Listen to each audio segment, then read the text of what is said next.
15 வருஷத்தில் எனக்கு 1 கோடி வரணும்னா லாஸ்ட் 20-25 வருஷமாக நிஃப்டி என்ன ரிட்டர்ன் கொடுத்துருக்குன்னு பார்த்தீங்கன்னா 11% தான். 1 கோடியை சேர்த்து வச்சா போதும் அப்படின்ற ஒரு மனநிறைவு தான் அவங்க கிட்ட இருக்கும். அந்த மாதிரி இருக்கவங்க அசெட் அலோகேஷன் எப்படி பண்ணணும் சார்? என் சேலரி என்னவாக இருந்தாலும் 20-30% நான் சேவ் பண்ணுவேன். இதெல்லாம் பண்ணிங்கன்னா உங்களோட ரிட்டையர்மெண்ட்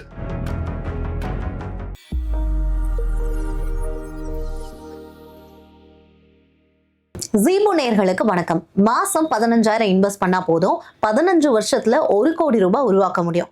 இது நிறைய பேர் சோசியல் மீடியால பார்த்திருப்பீங்க. ஆனா இது உண்மையா அப்படின்ற கேள்வி உங்களுக்கு இருக்கும்.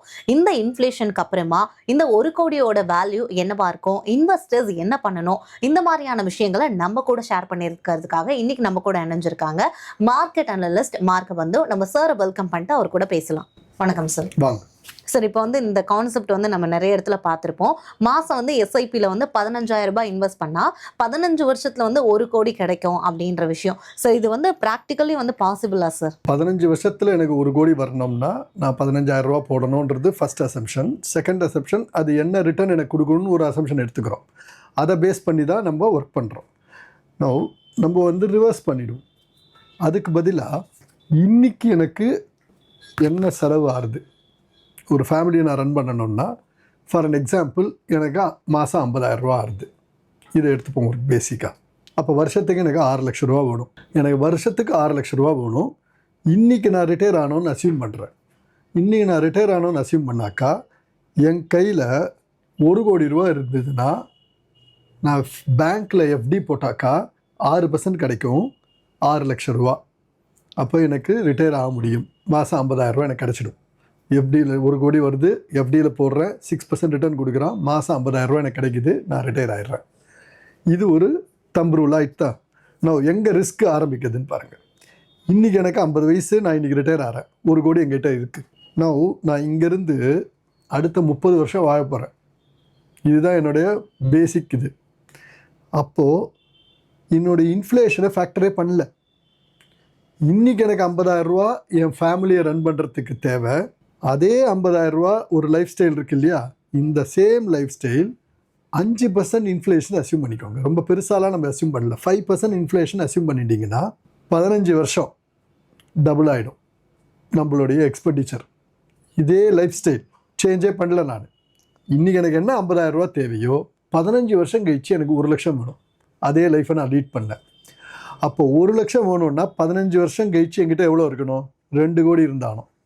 2 கோடி இருந்தால் தான் அதே 6% எஃப்டியில் போட்டாக்கா கூட நான் 12% எனக்கு 2 கோடிக்கு 6% 12 லட்சம் கிடைக்கும். 1 லட்சம் மாதம் கிடைக்கும்.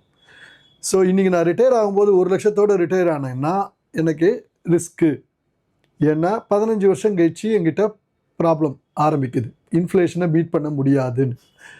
ஸோ அப்போ 2 கோடி வேணும்னு ஆயிட்டா. இப்போது 50 வயசுலேருந்து 15 வருஷம் 65 வயசு, அங்கேருந்து இன்னொரு 15 வருஷம் நான் வாழ போகிறேன். ஒரு அசம்ஷன். நான் தற்காத்துக்கணும்ல. என்ன, நான் 80 வயசு வரைக்கும் இருப்பேன்ற அசம்ஷனை வச்சுருந்தா நான் ஃபினான்ஷியல் பிளான் பண்ணணும். அப்போது அடுத்த 15 வருஷத்துக்கு இதே 1 லட்சம் 2 லட்சம் ஆகும் ரெக்குவயர்மெண்ட். அப்போ என்கிட்ட எவ்வளோ இருக்கணும்? 3 கோடி இருக்கணும்னு வச்சுக்கோங்க. 3 கோடிக்கு 6% 18 லட்சம். 18 லட்சம்னாக்கா மாதம் 1.5 லட்சம் தான் போராது. ஸோ 3.5 கோடியோ 4 கோடியோ தேவை. ஸோ இன்றைக்கி ஒருத்தர் ரிட்டையர் ஆகணும்னு நினச்சாருன்னா இன்றைக்கி எக்ஸ்பெண்டிச்சர் என்னவோ அதை மட்டும் எடுத்துட்டா போராது, அதுக்கான இன்ஃப்ளேஷனையும் ஃபேக்டர் பண்ணிக்கணும். அப்போ அதிலிருந்து நான் அடுத்த 30 வருஷமோ 20 வருஷமோ இருக்க போகிறேன்ற அசம்ஷனையும் எடுத்துக்கணும். அதுக்கேற்ற மாதிரி தான் நான் என்னுடைய எஸ்ஐபியை ஆரம்பிக்கணும்.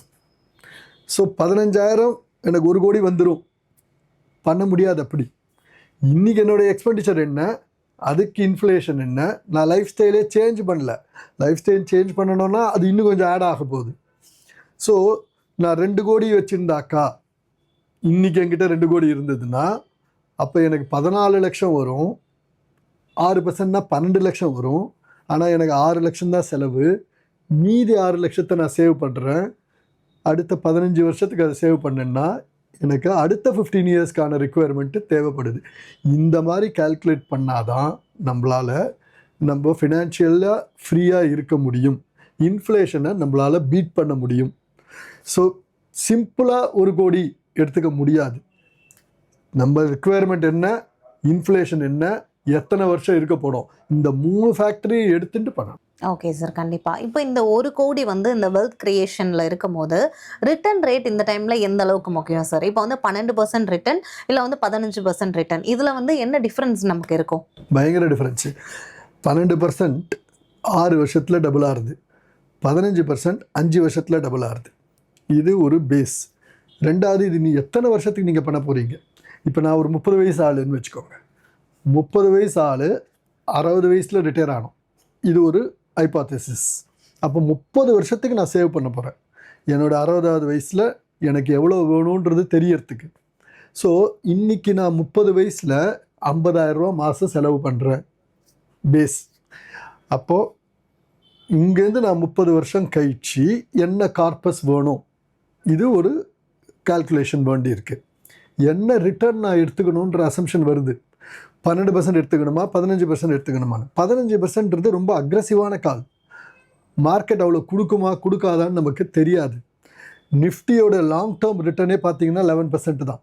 லாஸ்ட் 20-25 வருஷமாக நிஃப்டி என்ன ரிட்டர்ன் கொடுத்துருக்குன்னு பார்த்தீங்கன்னா 11% தான்.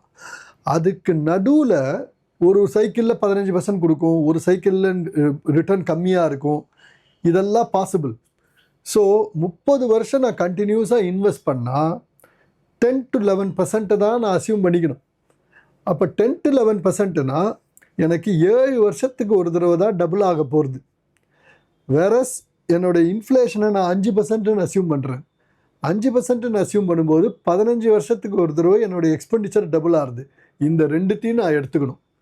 ப்ளஸ் 30 வருஷம் கழித்து நான் ரிட்டையர் ஆக போகிறேன். 3வது வேரியபிள், 30 வருஷம் கழித்து 60 வயசில் அங்கேருந்து நான் ஒரு 20 வருஷம் இருக்க போகிறேன்.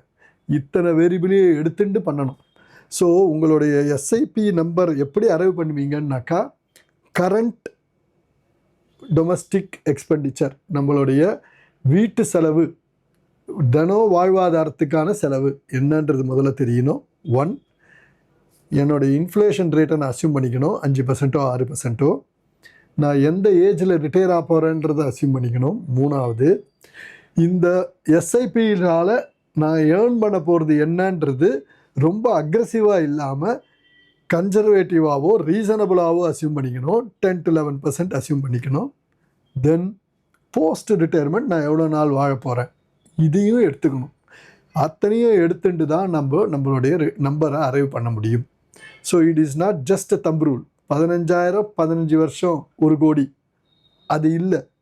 இன்னைக்கு 1 கோடின்றது 20 வருஷம் கழிச்சு 3 கோடி தேவைப்படுறது. இதுதான் இப்போ நம்ம பார்த்தோம். Today's 1 crore is 3 crores after 20 years. 30 yearsனால் 4 crores ஆகிடுது. ஸோ நம்மளுடைய ரிட்டையர்மெண்ட் கார்பஸ் எவ்வளோ இருக்கணுன்றத இப்பயே முடிவு பண்ணிக்கிறது நல்லது. முடிவு பண்ணும்போது இந்த அசம்ஷன்ஸை வச்சுக்கோங்க. 10-11% தான் ரிட்டர்ன் வரும்னு ஒரு அசம்ஷன். மேலே வந்தால் சந்தோஷம், ஆனால் இதுதான் வரும்ன்றதை எடுத்துக்கணும். ஒரு ஹைபோதசிஸ் 1. 2வது, 5-6% இன்ஃப்ளேஷன் இருக்கும், அதையும் எடுத்துக்கணும். எத்தனை வருஷம் நான் கண்டினியூஸாக பிரேக் பண்ணாமல் இன்வெஸ்ட் பண்ணணும். 30 வயசுனா 25-30 வருஷத்துக்கு நான் அதை பண்ணணும் கண்டினியூஸாக, இதையும் எடுத்துக்கணும். அடுத்து எவ்வளோ வருஷம் நான் வாழ்வேன், இது அத்தனையும் எடுத்துட்டு ஒரு ஃபைனான்ஷியல் பிளானர்கிட்ட கொடுத்தீங்கன்னாக்கா அழகாக எடுத்து கொடுத்துருவார். உங்களோட எஸ்ஐபி என்னவா இருக்கணும் அப்படின்றத கிளியராக கொடுத்துருவாங்க. ஓகே சார், இப்போ வந்து எஸ்ஐபி வந்து கம்மியாக இருந்தால் கூட பவர் ஆஃப் காம்பவுண்டிங் வந்து லாங் டேர்மில் எப்படி ஒர்க் ஆகும் சார்? பவர் ஆஃப் காம்பவுண்டிங் தான் மெயினே. அதனால தான் சொல்கிறோம், எப்படி பிஎஃப்பை பண்ணுறீங்களோ அதே மாதிரி எஸ்ஐபி பண்ணுங்கன்னு. பிஎஃப் 30 வருஷம், நீங்கள் 30 வயசுக்கு ஆரம்பிக்கிறீங்கன்னாக்கா 60 வயசில் ரிட்டையர் ஆகிறீங்கன்னா இந்த 30 வருஷமும் பிஎஃப் நடக்கும், நிறுத்த முடியாது. அதே மாதிரி எஸ்ஐபியை பண்ணணும். இதுதான் டிஃபரன்ஸ். எங்கே டிஃபரன்ஸ் வருது காம்பவுண்டிங் எஃபெக்ட்டு? பிஎஃப் 8%, இது 12%, 10%, 12% கிடைக்கிறது லாங் டேர்மில் எஸ்ஐபியில். ஸோ 12%னாக்கா 6 வருஷத்துக்கு ஒரு தடவை டபுள் ஆகுது. So the compounding effect is much figure in SIP than in PF. எதனால்? 20 வருஷம் 30 வருஷம் லாக் பண்ணுறீங்க. அதை பிரேக்கே பண்ணக்கூடாது. கண்டினியூஸாக அது பண்ணிகிட்டே இருக்கணும். இன்னும் வெல்த் எஃபெக்ட் பெட்டராக இருக்கணும்னா அந்த எஸ்ஐபியை ஸ்டெப் அப் பண்ணுறீங்கன்னு வச்சுக்கோங்க. வருஷம் ஒரு 10% நான் இன்க்ரீஸ் பண்ணுறேன். இன்றைக்கி நான் வந்து 5000 ரூபாயில் ஆரம்பிக்கிறேன், அடுத்த வருஷம் 5500, அதுக்கு அடுத்த வருஷம் 6100, இப்படி ஏறிட்டுனே போகிறேன்னா அதோட காம்பவுண்டிங் எஃபெக்ட் இன்னும் எஃபெக்டிவாக இருக்கும். ஸோ 10-11% இருந்தாலே போகும். 15-16 சேஸ் பண்ண வேண்டிய அவசியமே இல்லை. 2 தான். ஒன்று 30 வருஷத்துக்கு கமிட் பண்ணுங்கள், 20 வருஷத்துக்கு கமிட் பண்ணுங்கள். That is one. பிரேக் பண்ணாமல் கண்டினியூ பண்ணுங்கள். 10-11% கிடைச்சாலே போரும். ரொம்ப ரிஸ்க் எடுக்க வேண்டாம். ஸ்டெப் அப் பண்ணுங்கள். அட்லீஸ்ட் 5-10% இன்க்ரீஸ் பண்ணிகிட்டே இருங்க. உங்கள் சேல்ரி ஏற ஏற உங்களுடைய எஸ்ஐபியை ஸ்டெப் அப் பண்ணிகிட்டே போங்க. ஒரு தம்ப் ரூல், 30%, 20% 30% நான் சேவ் பண்ணுவேன். என் சேல்ரி என்னவாக இருந்தாலும் 20-30% நான் சேவ் பண்ணுவேன். இதெல்லாம் பண்ணிங்கன்னா உங்களோட ரிட்டையர்மெண்ட் அதே லைஃப் ஸ்டைலோ இல்லை இன்னும் பெட்டரான லைஃப் ஸ்டைல்லையோ ஃபினான்ஷியல் ஃப்ரீடமை அச்சீவ் பண்ணிங்க. Okay sir. அதே மாதிரி இப்போ இன்னைக்கு இருக்கக்கூடிய அந்த இன்ஃப்ளேஷன் ரேட்டில் 1 கோடி ரூபாய் இருக்குது அப்படின்னா 15 வருஷத்துக்கு அப்புறமா அதோட வேல்யூ என்னவா இருக்கும் சார்? 1 கோடி ரூபாய் இஸ் நாட் த இஷ்யூ. இன்றைக்கி உங்ககிட்ட 1 கோடி இருக்குது. இன்றைக்கி நான் போஸ்ட் ரிட்டையர்மெண்ட் என்றைக்குமே நான் வந்து எஃப்டியை தான் பேஸாக எடுத்துப்பேன். அதுக்கப்புறம் மார்க்கெட்டில் போடுறேன்றது பண்ணக்கூடாது. டியூரிங் த ஏர்னிங் சைக்கிள் தான் நீங்கள் மார்க்கெட்டில் போட்டு அதிக ஏர்ன் பண்ணி வெல்த் கிரியேட் பண்ணிக்கிறீங்க. Post retirement safety becomes important. So நான் 6% தான் வரும்னு அசியூம் பண்ணிக்கிறேன். ஸோ 6 லட்சம் எனக்கு கிடைக்குது. என்னுடைய income will be 6 lakhs. Whereas இன்றைக்கி நான் செலவு பண்ணுறது என்ன, அதுதான் இம்பார்ட்டண்ட் ரிட்டையர்மெண்ட்டுக்கு. இன்றைக்கி 1 கோடி எனக்கு தேவை. என்னுடைய மந்த்லி எக்ஸ்பெண்டிச்சர் 50,000 இருந்தால் இன்றைக்கி நான் ரிட்டையர் ஆனால் எனக்கு 1 கோடி போரும். ஆனால் 15 வருஷம் கழிச்சு இந்த 50,000 will become 1 crore, 1 lakh per month.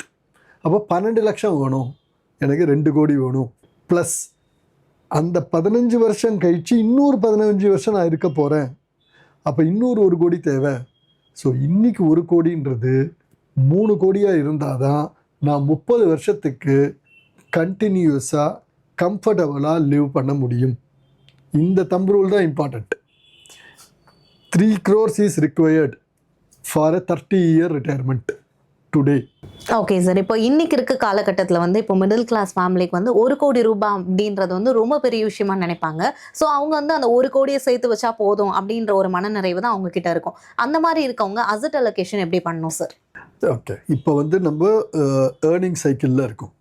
அதான் பேசிக் அசம்ஷன். மிடில் கிளாஸ் இப்போ சம்பாரிச்சுட்டு இருக்காங்க, அவங்க ரிட்டையர்மெண்ட்டுக்கு சேர்க்குறாங்க. அவங்களுக்கு அசெட் அலோகேஷன்றது நேச்சுரலாகவே இருக்குது. ஏன்னு சொல்கிறேன்னா அவங்க ஏர்ன் பண்ணுறாங்க, பிஎஃப்ல இன்வெஸ்ட் பண்ணுறாங்க. பிஎஃப் நேச்சுரலாகவே ஒரு சேஃப் அசெட், அது ஒரு அசெட் அலோகேஷன் ஆகிடுது. ஸோ பேலன்ஸை நான் எஸ்ஐபியில் போடுறேன், ஈக்குவிட்டிக்கு வந்துடுது. ஸோ பிஎஃப்ல ஒரு அசெட் அலோகேஷன், ஈக்குவிட்டியில் ஒரு அசெட் அலோகேஷன், பேலன்ஸ் அவுட் ஆகிடுது. விதின் ஈக்குவிட்டி எங்கே நான் எஸ்ஐபி போடணும், மொத்தத்தையும் ஸ்மால் கேப்பில் போடுறதா மொத்தத்தையும் லார்ஜ் கேப்பில் போடுறதான்றதுக்கு பதிலாக ஒரு ஃப்ளெக்ஸி கேப் ஒரு ஃபண்டு, ஒரு மல்டி அசெட்டில் ஒரு ஃபண்டு, ஒரு ஸ்மால் கேப்பில் ஒரு ஃபண்டு, இப்படி பிரித்து போட்டுட்டிங்கன்னாக்கா அந்த 11-12% 10 வருஷத்தில் அச்சீவ் பண்ணுறதுக்கான ப்ராபபிலிட்டி இன்க்ரீஸ் ஆகுது. ஸோ இப்படி தான் அசெட் அலோகேஷன் பண்ணணும். சப்போஸ் பிஎஃப்ஏ இல்லாதவங்க அவங்க எப்படி அசெட் அலோகேஷன் பண்ணுவாங்க அப்படின்னு பார்த்தீங்கன்னா, மல்டி அசெட்குள்ளே ஒரு அலோகேஷன் கொடுத்துட்றீங்க. ஸோ அதுலேயே டெட்டும் வந்துடுது, கோல்டு சில்வர் வந்துடுது, ஈக்குவிட்டியும் வந்துடுது. அது ஒரு அசெட் அலோகேஷன். ப்ளஸ் ஃப்ளெக்ஸி கேப்பில் ஒரு அசெட் அலோகேஷன் போகிறோம். நேச்சுரலாக ஆகிடுறது அசெட் அலோகேஷன். ஜஸ்ட் 15 வருஷம் 20 வருஷம் 30 வருஷம் கண்டினியூ பண்ணுங்கள். உங்களுக்கு இங்கே பிஎஃப்ஏ இல்லை, ஸோ அலோகேஷன் இன்னும் அதிகமாக இருக்கணும். ஒரு ஃப்ளெக்ஸி கேப்லேயும் ஒரு மல்டி அசெட்டையும் மல்டி கேப் பண்ணிட்டீங்கனாலே நேச்சுரலாக அந்த 10-12%க்கு 15-20 இயர்ஸில் அச்சீவ் பண்ணுறதுக்கான பாசிபிலிட்டி இன்க்ரீஸ் ஆகிடுது.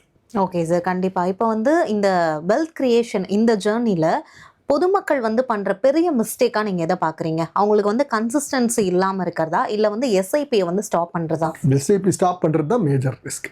எதனால் சொல்கிறோம்? நம்ம பிஎஃப்ஐ தான் திருப்பி ரெஃபரன்ஸாக எடுக்கிறோம். 30 வருஷம் நீங்கள் கண்டினியூஸாக பண்ணுறீங்க, ஏன்னா அது ஒரு ரூல். எப்படி காருக்கு இன்சூரன்ஸ் ஒரு ரூலோ, அது மாதிரி பிஎஃப் எம்ப்ளாயர் 2 பேரும் கான்ட்ரிபியூட் பண்ணி உள்ளே போட்டுடுறாங்க. ஸோ உங்களுக்கு உங்கள் ரிட்டையர்மெண்ட்டுக்கு நீங்கள் தடுத்தாலும் நிறுத்த முடியாமல் ஒரு கார்பஸ் கிரியேட் ஆகுது.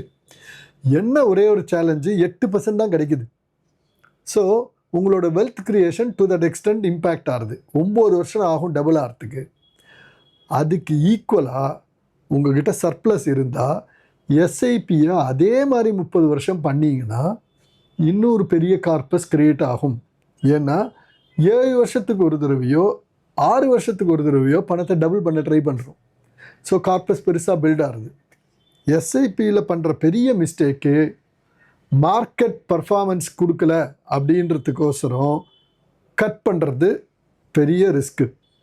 நம்மளுடைய லாஸ்ட் 20-25 இயர்ஸோட டேட்டாவை எடுத்து பார்த்தீங்கன்னா ஒரு ஃப்ளெக்ஸி கேப்போ மல்டி அசட்டோ மல்டி கேப்லேயோ 10 வருஷம் கண்டினியூஸாக இன்வெஸ்ட் பண்ணவங்களுக்கு 12-13% ரிட்டர்ன் கிடச்சிருக்கு. ஸோ 12-13% ரிட்டர்ன் கிடைக்கிற இடத்துல 12 வருஷமும் 12% கொடுக்கல, நடுவில் மைனஸ் வருது, நடுவில் ஒரு 20% ப்ளஸுக்கு போகிறது. இந்த நான் லீனியாரிட்டி மார்க்கெட்டோடைய பிஹேவியர், அதை நம்ம மாற்ற முடியாது. நம்மளோட பிஹேவியர் பிரேக் பண்ணாமல் கண்டினியூ பண்ணுறது தான். அது பண்ணாலே we will achieve wealth effect. Upper middle class and affluent ஃபேமிலிஸில் இருக்கிறவங்கெல்லாம் இந்த பிரேக் பண்ணுறது கிடையாது. ஏன்னா அவங்களுக்கு சர்ப்ளஸ் இருக்குது, பண்ணிடுறாங்க தைரியமாக, அவங்களுக்கு பயம் இல்லை. But middle class lower middle கிளாஸில் இருக்கிறவங்களுக்கு ஒரு சேலஞ்ச் வருது, இல்லைன்னு சொல்ல முடியாது. ரிட்டர்ன் வரலன்னா பயந்துடுறாங்க. பயப்படக்கூடாது. ஃபைனான்ஷியல் அட்வைசர்ஸ் கிட்ட போங்க, தே வில் கைட் யூ. எஸ்ஐபியை கட் பண்ணாமல் இருங்கன்றதுக்கான டேட்டா நிறைய ரெஃபரன்ஸ் கொடுப்பாங்க. நம்பிக்கையோடு அந்த கண்டினியூவேஷனை வச்சுருந்தீங்கன்னா வெல்த் எஃபெக்ட் வில் கம். எப்படி அஃபுல்லண்ட் ஃபேமிலிஸ் வெல்த்தை க்ரியேட் பண்ணுறாங்களோ அது மாதிரி இப்போ தான் அஃபோர்டபுளாக இருக்காங்க, கொஞ்சம் கொஞ்சமாக வராங்க மேலே ஏறி. அவங்களும் எஸ்ஐபியும் பிஎஃப் மாதிரி ரன் பண்ணாங்கன்னா நிச்சயமாக வெல்த் க்ரியேட் பண்ண முடியும். இந்தியன் மார்க்கெட்ஸ் அதுக்கான நிறைய ஆப்பர்ச்சுனிட்டிஸ் கொடுக்கும். ஓகே சார், இப்போ வந்து எவ்வளோ இன்வெஸ்ட் பண்ணணும், எவ்வளோ சேவிங்ஸ் பண்ணணும், ஃப்யூச்சரில் இன்றைக்கி இருக்கக்கூடிய அமௌண்ட்டோட வேல்யூ என்னவா இருக்கும் அப்படின்ற விஷயங்களை ரொம்பவே டீட்டெயிலாக எக்ஸ்பிளைன் பண்ணியிருந்தீங்க. ரொம்ப ரொம்ப நன்றி சார். தேங்க்யூ. நேயர்களே, சார் சொன்ன இந்த இன்ஃபர்மேஷன்ஸ் கண்டிப்பாக உங்களுக்கு யூஸ்ஃபுல்லாக இருந்திருக்கும் அப்படின்னு நாங்கள் நம்புகிறோம். இந்த வீடியோ உங்களுக்கு பிடிச்சிருந்துச்சு அப்படின்னா லைக் பண்ணுங்கள், உங்களோட ஃப்ரெண்ட்ஸ் அண்ட் ஃபேமிலிஸ்க்கு ஷேர் பண்ணுங்கள். உங்களுக்கு இது சம்மந்தமாக இருக்க டவுட்ஸை கமெண்ட் செக்ஷனில் கமெண்ட் பண்ணுங்கள். மறக்காமல் ஜீபு சேனலை சப்ஸ்கிரைப் பண்ணிடுங்க.